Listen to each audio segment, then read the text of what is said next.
Hola a todos queridos amigos y muy bienvenidos a un nuevo episodio de Historia en Podcast. Episodio número 5 de esta sexta temporada o 95, episodio 95 digo, en la sumatoria de todos los episodios que hemos comenzado allá por marzo del 2020 en este proyecto de divulgación histórica que se llama Historia en Podcast. Bienvenido a este episodio que es en realidad la segunda entrega, ¿sí? Continuando lo que hicimos en el episodio anterior sobre la Revolución Gloriosa en 1688 en Inglaterra, que va a aportar algunos elementos teóricos, sobre todo para poder hablar de la emancipación de los Estados Unidos de Norteamérica. Entonces, el tema de hoy será la independencia de los Estados Unidos. Gran episodio, uno de los temas que por mucho ha sido el más pedido dentro de esta sexta temporada, que es On Demand, ¿sí?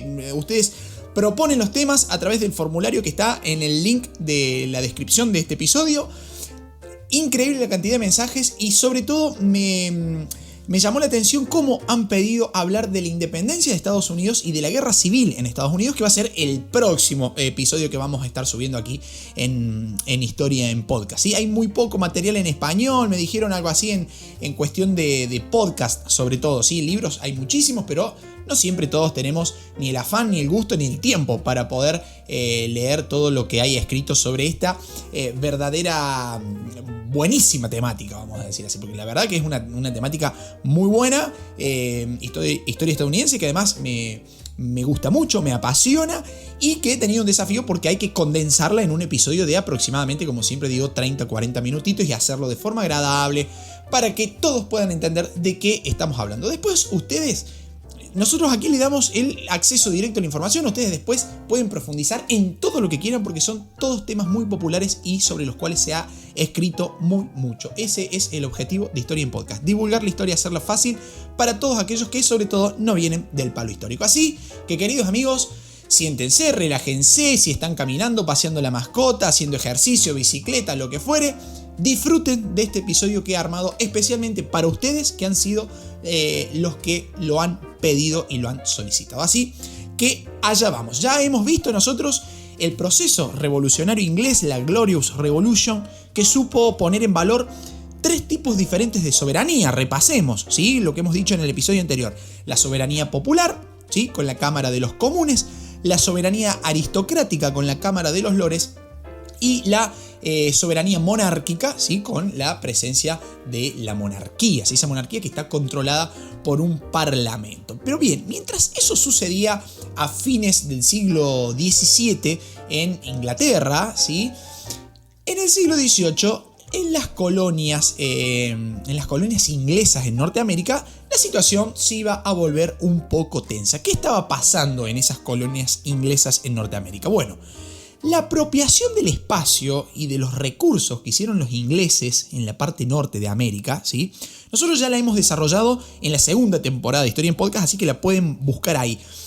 Hoy nos vamos a meter, no en esta temática puntual, sino que simplemente vamos a desarrollar por arriba esa apropiación de recursos y de espacio que hicieron los ingleses en sus colonias en Norteamérica y nos vamos a limitar a describir, a hacer una breve descripción general porque, insisto, lo que nos interesa puntualmente aquí es la independencia de esas colonias, ¿sí?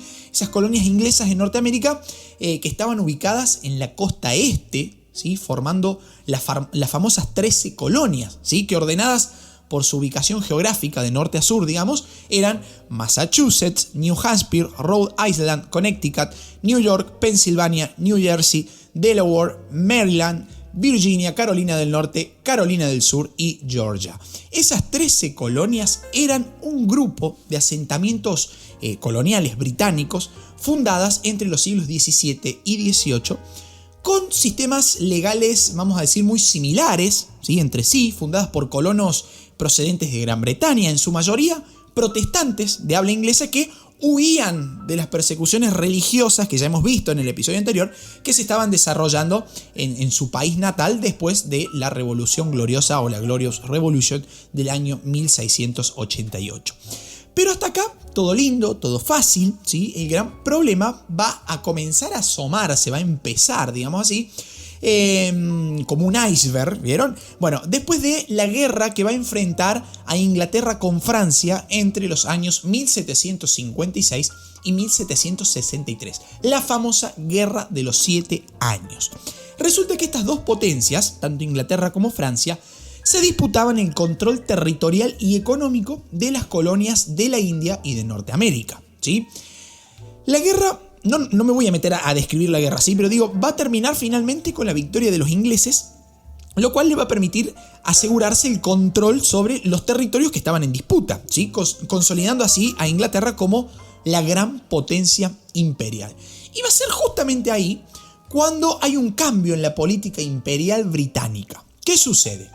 En 1760 había asumido Jorge III, ¿sí? Nuevo rey, nuevo monarca, quien pretendía tener un control bastante más activo sobre los territorios imperiales, los territorios coloniales, para lo cual se necesitaban recursos, ¿sí? Pero esos recursos no existían, porque durante la guerra Inglaterra se había endeudado hasta la cabeza, ¿sí? Entonces, ¿qué tuvo que hacer Jorge III para tratar de conseguir esos recursos? ¿Sí? Recurrió a la suba de los impuestos, ¿sí? A una mayor presión fiscal sobre sus súbditos, pero especialmente y particularmente sobre aquellos que vivían en las colonias, porque recordemos, quienes vivían en las colonias norteamericanas eran ingleses protestantes que habían huido de la persecución religiosa iniciada con la Revolución Gloriosa, ¿sí? Entonces, la situación estaba ahí bastante tensa.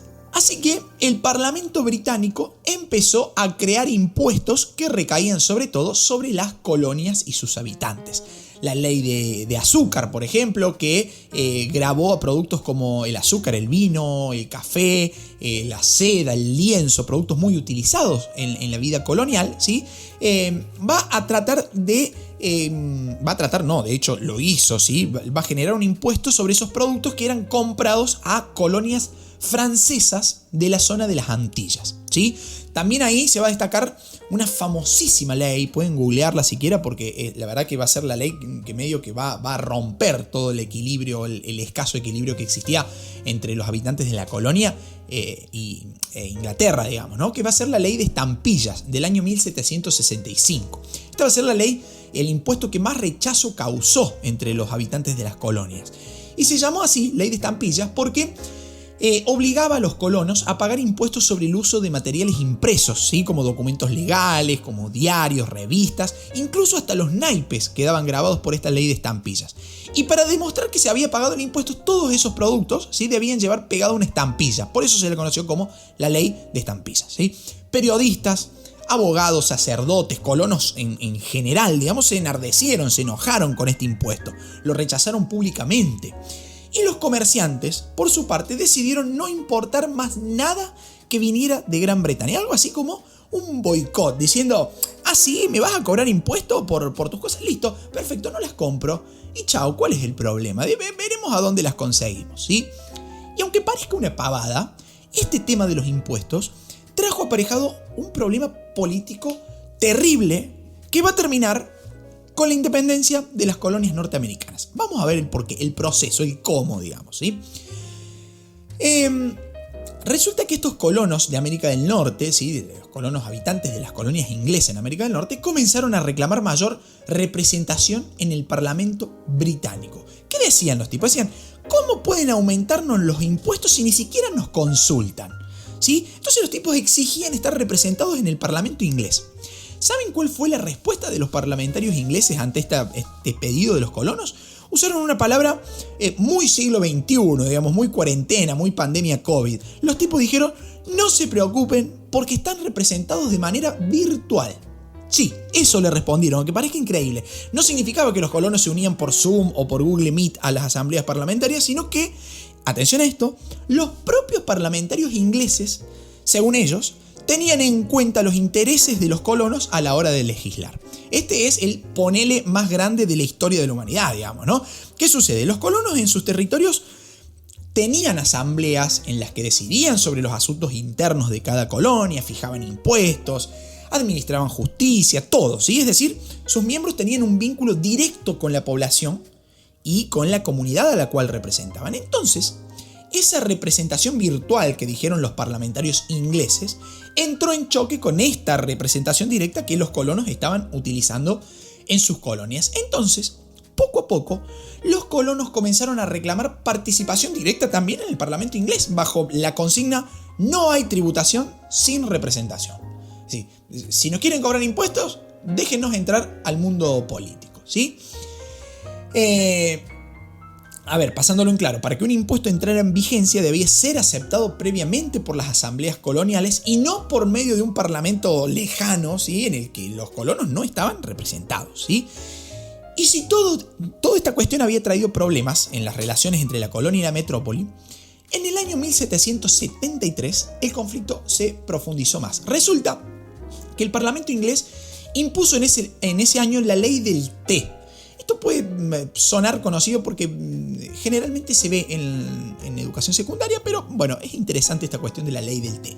Una disposición legal que beneficiaba a la Compañía Británica de las Indias Orientales, ¿sí?, y que perjudicaba a los comerciantes de las colonias norteamericanas, ¿sí? Las Indias Orientales, estamos hablando de India, ¿sí?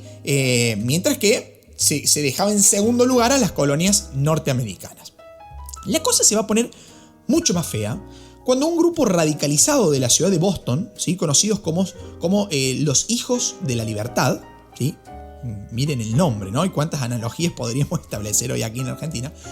Estos Hijos de la Libertad iniciaron una nueva protesta en contra de la corona británica. En diciembre, ¿sí?, en diciembre de ese año 1773, en Boston, ¿sí?, en la colonia de Massachusetts, se lanzó al mar todo un cargamento de té perteneciente a 3 buques ingleses. El hecho fue llevado a cabo por un grupo ahí de colonos que estaban vestidos como habitantes originarios, ¿sí?, como pueblos originarios, como indios, van a decir los manuales, ¿sí? Esas protestas, esos motines, se van a expandir desde Massachusetts, que recién dije era la colonia que más al norte se encontraba, hasta Nueva York y otras colonias del sur, ¿sí? Pero frente a esa posición de los colonos, el Parlamento, en vez de decir, se nos está poniendo complicada la cosa, va a endurecer su postura y en el año 1774 dictó una serie de leyes que los colonos llamaron leyes intolerables, ¿sí?, entre las que se incluía, por ejemplo, el cierre del puerto de Boston y de la Asamblea de Massachusetts, ¿sí? Incluso ponía la posibilidad de que los funcionarios coloniales fueran juzgados en Inglaterra, ¿sí? Y también imponía la llamada ley de acuartelamiento, que permitía que el ejército británico se alojara en los edificios o en las casas particulares que se encontraban en las colonias. Es decir, la corona puso mano dura, no quería más líos en sus dominios coloniales. Pero como veremos, el tiro, como decimos acá en criollo, el tiro les va a salir por la culata, ¿sí? Al ver esta situación, las demás colonias se solidarizaron con Massachusetts, enviando alimentos particularmente a la ciudad de Boston, rehusándose a importar todos los productos ingleses, ¿sí? En ese contexto fue que surgió el primer Congreso Continental en el que se reunieron los delegados de todas las colonias, a excepción de una, de la colonia de Georgia. La reunión se realizó en Filadelfia y allí quedó en claro que las posiciones de los colonos no eran homogéneas. Algunos tenían una posición más radical y negaban los derechos del Parlamento sobre los territorios coloniales, por ejemplo. Otros, bastante más moderados, por cierto, consideraban que el Parlamento podía y debía regular el comercio, pero no imponer tributos. Frente a esas diferencias internas entre los colonos de este primer Congreso Continental, se decidió finalmente llevar a cabo un boicot, una acción de negación de compra, ¿sí?, y así impedir toda la relación comercial entre las colonias y Gran Bretaña. Con ese fin, comenzaron a crearse algo así como comisiones que funcionaban en cada colonia como un instrumento de presión política y económica. Es decir, este es el punto clave en donde las colonias habían entrado en guerra con su metrópoli, habían entrado en guerra con Londres, habían entrado en guerra con Inglaterra, ¿sí? Me salió una rima sin quererlo. Así que bueno, en este contexto la situación en Massachusetts se iba radicalizando cada vez más y los británicos, por su parte, enojados con todo este panorama, decidieron enviar más tropas a Boston. Es decir, algo así como querer apagar el fuego con nafta, ¿sí?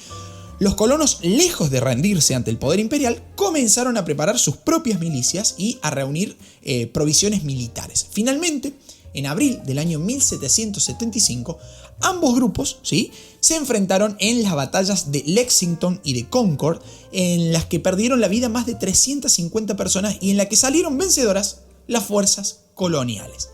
Con esos resultados, se va a decidir convocar al segundo Congreso Continental para ver si se lograba llegar a un acuerdo con los británicos. Pero el rey Jorge III, Jorgito, así para nosotros, rechazó la negociación. Entonces, el Congreso de las Colonias se preparó definitivamente para la guerra y tomó la decisión de nombrar a George Washington como comandante del ejército continental, ¿sí?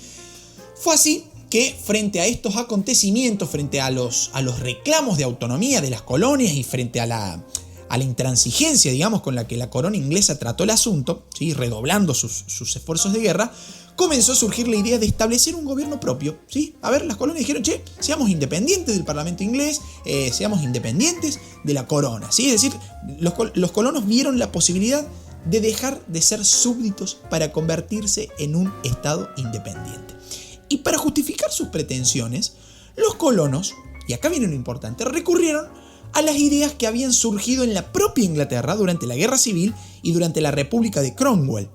Es decir, le dieron de tomar de su propia medicina a los ingleses. Pero, a ver, ¿qué era lo que pensaban estos colonos? Denunciaban, ante todo, el poder abusivo de la corona y defendían su derecho a la libertad y a la propiedad.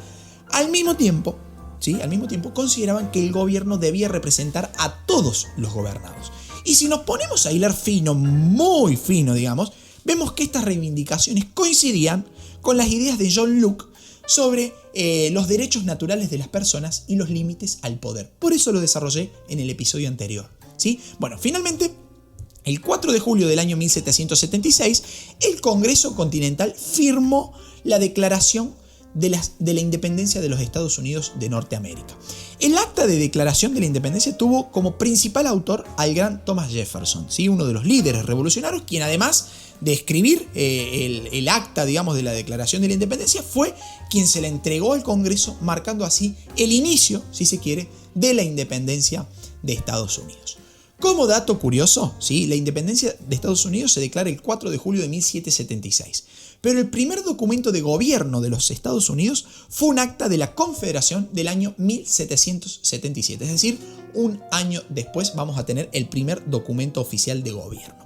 Y me voy a permitir leer un breve pasaje de esa declaración que me parece central para terminar de definir las posturas que se decidieron después de todo este conflicto que hoy detallamos y que tuvo inicio con una mera suba de impuestos, ¿no? Fíjense, bueno, un pasaje de esa Declaración de la Independencia norteamericana dice así: en el nombre y con el poder pleno del buen pueblo de estas colonias, damos a conocer solemnemente y declaramos que estas colonias unidas son y por derecho han de ser estados libres e independientes, que están exentas de todo deber de súbditos para con la corona británica y que queda completamente rota toda conexión política entre ellas y el Estado de la Gran Bretaña. ¡Pum! Explotó todo. Habían nacido, señores, los Estados Unidos de Norteamérica. Obviamente, Gran Bretaña no salió a tirar fuegos artificiales, no salió a festejar, digamos, ¿no? Gran Bretaña se va a oponer a la independencia de las colonias y automáticamente se enteró de esta ruptura en las relaciones, envió a 32.000 soldados a cruzar el Océano Atlántico con el firme y claro objetivo de recuperar el control de los territorios de América del Norte. Por su parte, las tropas americanas no es que dijeron, ya declaramos la independencia, listo, pum, vayamos a festejar. No, las tropas norteamericanas van a salir en busca de aliados. Así, por ejemplo, en el año 1778 van a firmar una alianza con Francia, que va a ser esencial porque además de municiones y ayudas materiales, Francia también va a enviar un ejército, una fuerza naval, ¿sí?, que va a resultar de gran importancia en la guerra por la independencia o post-independencia norteamericana. España y Holanda también van a colaborar con recursos. Todas monarquías que estaban enojadas, estaban peleadas con Inglaterra, ¿sí? Entonces, Fíjense ahí cómo entra este juego de poderes, este juego de tronos, ¿sí? Entre las diferentes monarquías, ayudando en este caso a las recientemente independizadas ex colonias británicas en Norteamérica. En 1781, por ejemplo, en la batalla de Yorktown, las tropas de los Estados Unidos y sus aliados franceses van a vencer a los británicos. O sea, fíjense el tamaño, la dimensión de la ayuda que Francia mandó a favor de los recientemente independizados y en contra de su enemiga, su gran enemiga, su histórica enemiga, que fue Inglaterra, ¿no? Bien, después de 5 años de combates y de luchas, la guerra había demostrado ser muy costosa para los ingleses, que, imagínense ustedes, tenían que aprovisionarse de recursos yendo y viniendo a través del Atlántico, ¿no? Por lo tanto, en 1782 se va a firmar un tratado de paz en el que los británicos reconocían finalmente la independencia de sus antiguas colonias. Desde entonces, habría que pensar en cómo organizar institucionalmente a las 13 colonias que ahora pasaban a ser 13 estados independientes. Entonces comienza la tarea de organizar institucional y políticamente a esas colonias, ¿sí? En primera instancia se decidió que cada estado tuviera su constitución propia y un poder ejecutivo acompañado de un legislativo que lo limitaba, digamos, ¿no? Entre sí, esos diferentes estados se van a vincular en una unión confederal. ¿Pero qué es esta unión confederal? ¿De qué hablamos cuando hablamos de una confederación de estados? Nosotros aquí en Argentina estamos muy acostumbrados a nuestro proceso de independencia, post-independencia, en donde hablamos de formas unitarias y federales. Pero acá, en el caso norteamericano, aparece un caso nuevo que después también va a tener consecuencias en el cono sur del continente americano, que fue la Confederación de Estados. La Confederación era una liga de estados independientes que estaban unidos por un poder central limitado que solo tenía atribuciones para decidir sobre algunos aspectos, como por ejemplo las relaciones exteriores. Cada estado enviaba un delegado con derecho al voto a ese Congreso Confederal. Sin embargo, ese poder, digamos, no era soberano, es decir, no podía tomar decisiones sobre los asuntos internos de cada estado ni dictar leyes que se aplicaran a todos los ciudadanos de las 13 ex colonias, digamos, ¿sí? Cada decisión que se tomara debía contar con la aceptación de por lo menos 9 estados, 9 de 13, digamos, ¿sí? Y fue en ese contexto en el que van a comenzar a aparecer las diferencias profundas entre los estados del norte y los estados del sur, diferencias fundamentalmente económicas y de intereses entre estos estados del norte y los estados del sur de los Estados Unidos. En los estados del sur, si tenemos que explicar por qué surgen esas diferencias, debemos decir que en los estados del sur predominaban los intereses agrarios, por ejemplo. Allí la mayoría de la población estaba compuesta por pequeños granjeros que tenían sus tierras, ¿sí? Y preferían la vida rural antes que la vida urbana, en donde según ellos se imponían los intereses especulativos de los comerciantes. Los tipos decían, no me gusta vivir en la ciudad porque ahí es todo especulación de los comerciantes, ¿sí? Mucha presencia de esclavitud, ¿sí? Mucha presencia de esclavitud en las plantaciones, en esos trabajos duros rurales. Aspecto que se va a profundizar post-independencia y que desarrollaremos en el próximo episodio, porque este va a ser el eje central sobre el cual va a girar la guerra civil en los Estados Unidos. Y por su parte, las colonias del norte, por el contrario, digamos, ¿no? Las colonias del norte tenían como principal actividad económica el comercio, ¿sí? Y tanto los comerciantes como así también las clases profesionales consideraban las actividades comerciales como esenciales para el progreso de la recientemente formada nación. Entonces entra un conflicto de intereses entre los habitantes del norte y del sur de los Estados Unidos. Pero también había diferencias de intereses políticos entre ellos. Estaban quienes consideraban que la independencia se había realizado en defensa de los derechos autonómicos de los estados, ¿sí? Y sostenían que había que mantener la confederación. Y esto incluía oponerse a la conformación de un poder centralizado con muchas atribuciones, ¿sí? A su vez, estaban también los partidarios de un poder más centralizado, más fuerte, quienes querían crear un gobierno nacional que tuviera facultades para legislar sobre todos los ciudadanos de todos los estados al mismo tiempo, ¿sí? Esos fueron los denominados federalistas. Después de arduos debates entre uno y otro bando, en septiembre del año 1787, la Convención de Filadelfia firmó la Constitución de los Estados Unidos, ¿sí?, que entró en vigencia como la primera ley superior en la historia mundial. Y como si eso fuera poco, estableció también la vigencia por primera vez en nuestra historia de una república representativa y federal con división de poderes. ¿Qué es lo novedoso de todo esto? Porque vieron cuando se estudia historia argentina, por ejemplo, la historia de las independencias hispanoamericanas, vamos a decir así, de las ex colonias españolas en América, se toma como referencia la Revolución Francesa y la independencia de los Estados Unidos. Bueno, la Constitución de Estados Unidos y la forma de Estado y de gobierno que adoptó Estados Unidos fueron novedosas. ¿En dónde estaba lo novedoso de todo esto? Que hasta el momento se había considerado que las democracias, ¿sí?, solo podían desarrollarse en pequeños territorios en los que los ciudadanos pudieran reunirse en asambleas, ¿sí?, para debatir los asuntos públicos. Pero los norteamericanos le dieron una vueltita de rosca a ese argumento y formaron una república representativa, es decir, que permitía organizar un gobierno democrático en un gran territorio con mucha población, y para resolver puntualmente ese problema de la gran cantidad de habitantes y de la enorme extensión territorial, se implementó un sistema de elección de representantes. O sea, una idea magnífica que es la que funciona hasta el día de hoy en la gran mayoría del mundo, digamos, ¿no? La cuestión de la representatividad. No pueden venir todos juntos al mismo tiempo a levantar la mano como lo hacían los griegos en el ágora, en la plaza, ¿sí?, en el espacio público. Esa democracia directa no existe más. Ahora tenemos una democracia indirecta con la representatividad de por medio, ¿sí? En eso va a ser totalmente novedoso lo traído al plano político por la Constitución de los Estados Unidos posteriormente a su independencia, ¿sí? La república se va a dividir en tres poderes: el legislativo, el ejecutivo y judicial, ¿sí?, con el objetivo de lograr un equilibrio entre las instituciones y evitar así que una de ellas concentrara más poder que las otras instituciones o mayores atribuciones, ¿sí?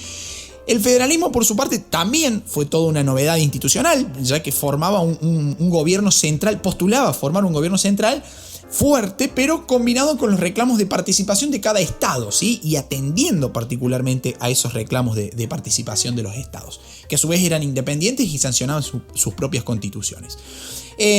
Para eso el poder legislativo se dividió en dos cámaras, la de representantes y la de los senadores. En la de representantes cada estado enviaba un número de representantes proporcional a su población, y en la de los senadores, en cambio, todos los estados contaban con la misma cantidad de representantes sin importar cuán ricos o cuántos habitantes tuviera cada estado, ¿sí? En esa cámara estaban representadas las exigencias de los grupos confederales, aquellos que temían que el gobierno central se impusiera por sobre los gobiernos de los estados. Entonces, queridos amigos, hemos desarrollado hasta aquí la independencia de los Estados Unidos, un conflicto que inició de manera bastante particular con esta cuestión de intereses económicos, impositiva si se quiere, fiscal, y que termina dando origen a un nuevo estado que trajo consigo una constitución que fue también muy novedosa y una forma de organización estatal y de gobierno, de instituciones gubernamentales, que fue novedosa en la historia mundial, ¿sí? Hasta acá el episodio de hoy. Si ustedes quieren, es de gran ayuda para nosotros para seguir creciendo. Pueden aportar a nuestro canal a través de Cafecito o a través de PayPal. Encuentran los links en la descripción en la descripción de este episodio, ¿sí? Para ustedes puede ser quizás poco, mucho, no lo sé. Si lo consideran, para nosotros es de gran ayuda y un motor que nos incentiva a seguir creciendo. Si no, todo más que bien. Historia en Podcast es un proyecto de divulgación histórica totalmente gratuito y me alegro que estén ahí del otro lado escuchando esta segunda entrega, ¿sí?, en la que empezamos Revolución Gloriosa en Inglaterra, independencia de los Estados Unidos hoy, para terminar en el próximo episodio con nada más y nada menos la guerra de secesión o la guerra civil en los Estados Unidos de Norteamérica. Espero de todo corazón que haya sido de su agrado este episodio. No se pierdan los contenidos que estamos subiendo a nuestro canal de YouTube, ¿sí? Va a haber uno este fin de semana muy importante sobre la cuestión de Ucrania, qué está pasando en Ucrania, en Rusia. O sea, vamos analizando temas muy puntuales también, muy interesantes, muy ricos para analizar y debatir. Los espero en nuestro canal de YouTube. Suscríbanse, me gusta, compartan, comenten y toda esa historia. Y también en nuestro Instagram, Historia en Podcast. Muy pronto más novedades en nuestro canal que seguramente les va a volar la cabeza. Los esperamos en cualquiera de nuestras redes sociales y en un próximo episodio de esto que hemos dado en llamar Historia en Podcast. Chao, muchas gracias.